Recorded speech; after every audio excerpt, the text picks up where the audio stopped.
everyone! In today's video I would like to share with you my cultural shock that I experienced when I came to Denmark for the first time. Maybe for other people that came from different countries, from some European countries or from the USA, it would be a completely different experience. I grew up in ex-USSR country, and can you imagine how shocking for me was to come to Denmark and see completely different attitude and mindset. So first of all, when I arrived to Denmark, to my final destination, it was a city called Aarhus. I was walking on the street and I couldn't understand why I'm walking and people are smiling to me.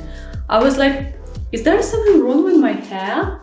Or maybe there is someone behind me, so I was like checking who they are smiling to. So for me it was completely unusual that people that you don't know, they are smiling to you.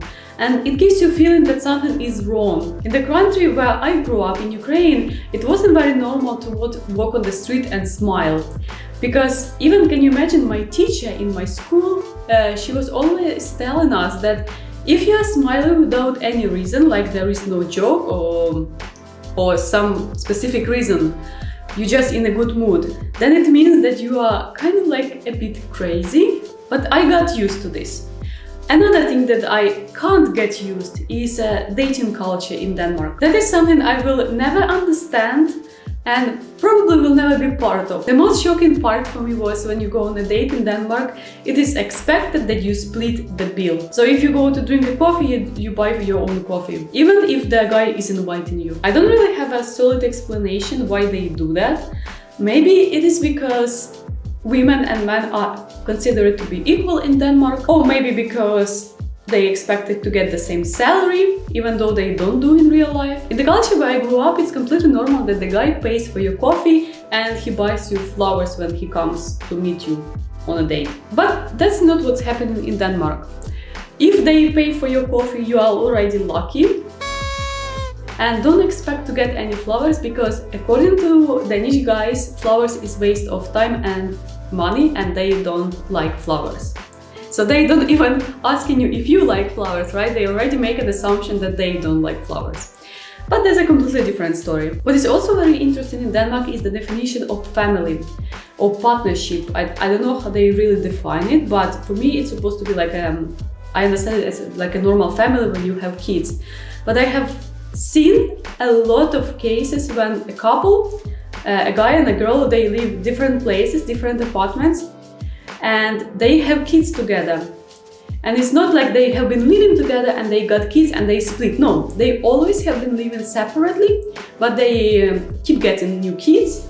And 1 week kids living at father's place, and one week they live at mother's place. So they switch from one place to another.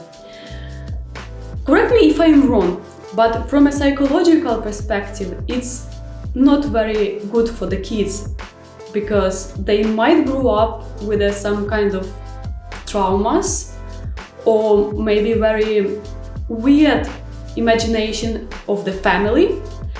But I can kind of understand that it's comfortable for the parents, because some people are not very good living together with other people. So I can understand it, I have explanation, but I would never ever do it myself. And it's not like a single case, there are a lot of people who do that. Another shocking thing for me was when I saw kids playing in the kindergarten. I remember it was like late autumn, it was raining as hell. I was walking with an umbrella, it was windy, it was cold, my umbrella got broken, and I'm walking by the kindergarten and I can see like 10 kids, I think they like around 3-4 years old, and they are playing in the yard, and they are like completely muddy. They sitting with they basically sitting in the mud, and the teacher, the pedagogue, or like the person who watches them, she just stands a bit aside and doesn't tell them like to get up and like don't touch that mud, or like some of them were eating that mud. For me, it's a bit hard to understand. I'm used to parents always telling their kids that they are not supposed to do something because they will get sick or it will harm them. And apparently in Denmark they are like more free and they give more freedom to the kids. For example, the same with the clothes, or like It can be cold outside, but the kid will walk without shoes because the kid doesn't want to wear shoes. Another funny example is pubs and some restaurants in Denmark. No, I'm not talking about like high-level restaurants. I'm talking about like normal restaurants, pubs, or maybe some places where you can dance. When I came to Denmark, I was used to seeing these places very clean and like very well organized. In Denmark, that's not the case.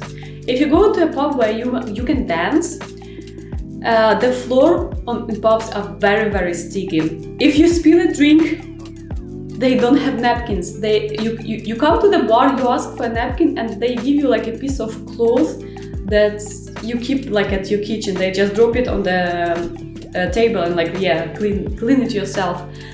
And I was in a complete shock. How is it even possible that people have that? But I guess if you don't go to pubs, it's not a big deal for you.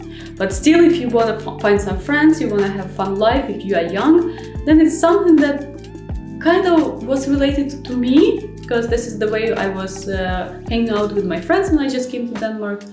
And it was something completely unacceptable for me. A lot of people complain about Danish healthcare system, even though Danish healthcare system is one of the best in the world.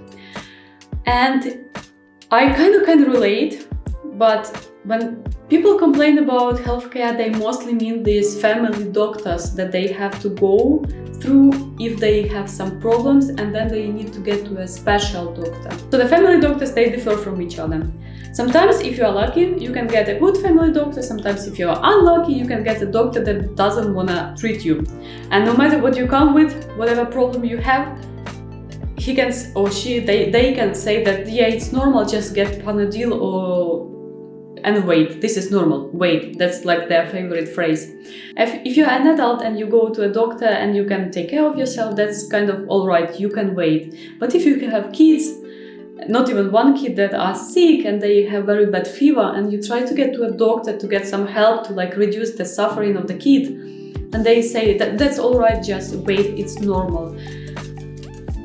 It's very hard for me to understand why they do so. All these things that I mentioned are not supposed to mean that Denmark is a bad country. Denmark is not a bad country.